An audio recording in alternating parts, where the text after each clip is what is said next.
Assalamualaikum warahmatullahi wabarakatuh. Apa kabarnya hari ini anak-anak? Semoga kalian dalam keadaan sehat walafiat.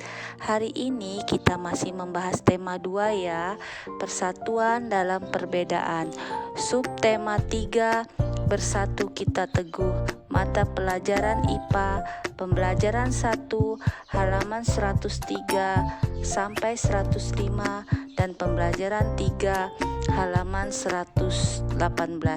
Maaf yang di slide itu subtema 3 ya. Materi hari ini kita akan membahas manfaat adaptasi makhluk hidup bagi manusia dan lingkungan. Setiap makhluk hidup memiliki kemampuan beradaptasi untuk bertahan hidup. Kemampuan tersebut ditandai dengan bentuk struktur khusus dari makhluk hidup tersebut. Bentuk atau struktur khusus tersebut juga bermanfaat bagi manusia dan lingkungannya. Manfaat tumbuhan bagi manusia dan lingkungan. Kita ambil contoh lidah buaya. Lidah buaya memiliki habitat di darat dan mampu bertahan di lingkungan kering. Lidah buaya dapat menyerap polusi udara di sekitarnya. Daging lidah buaya sering dimanfaatkan oleh manusia seperti untuk penyembuhan luka luar. Oke, selanjutnya contoh pada tumbuhan bakau. Tumbuhan bakau hidup di pantai. Tumbuhan bakau memiliki akar tunjang yang berfungsi menahan tumbuhan dari terjangan ombak. Akar bakau juga berfungsi menyegah abrasi di pantai.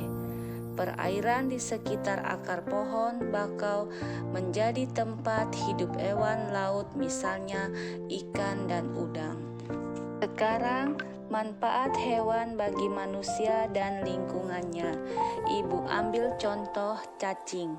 Cacing tanah hidup di dalam tanah yang lembab. Cacing bergerak dan mencari makanan di dalam tanah. Cacing menghasilkan kotoran yang dapat membuat tanah menjadi subur. Gerakan cacing di dalam tanah juga membuat tanah berpori. Tanah yang berpori membuat tanah mampu menyerap air dan nutrisi sehingga tanaman yang hidup di tanah tersebut menjadi subur. Oke, hewan selanjutnya adalah domba. Domba merupakan hewan yang memiliki ciri khusus berupa rambut tebal. Berfungsi untuk menghangatkan tubuh saat suhu di lingkungan rendah. Rambut domba dimanfaatkan manusia sebagai bahan pembuat kain wol. Oke, kita lanjut ya anak-anak. Kemudian kita akan membahas materi tentang pelestarian tumbuhan dan hewan berdasarkan lingkungan hidupnya. Pelestarian tumbuhan berdasarkan lingkungan hidupnya. Tumbuhan dan hewan dapat mengalami penurunan populasi. Misalnya, habitatnya rusak karena banyak dimanfaatkan manusia.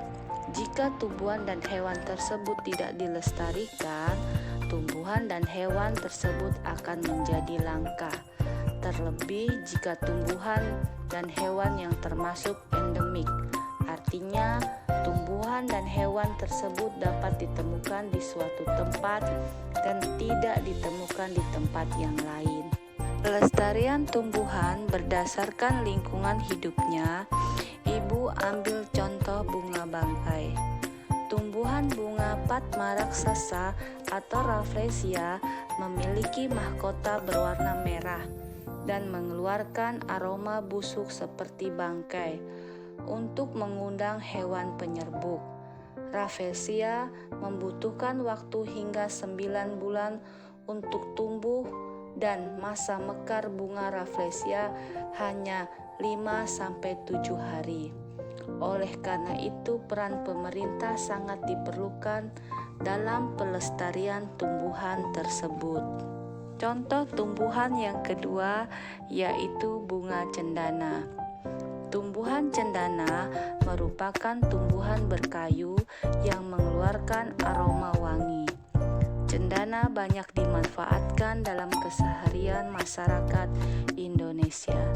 Aromanya yang khas dan wangi membuat tumbuhan cendana dimanfaatkan sebagai bahan baku pembuatan parfum dan aromaterapi.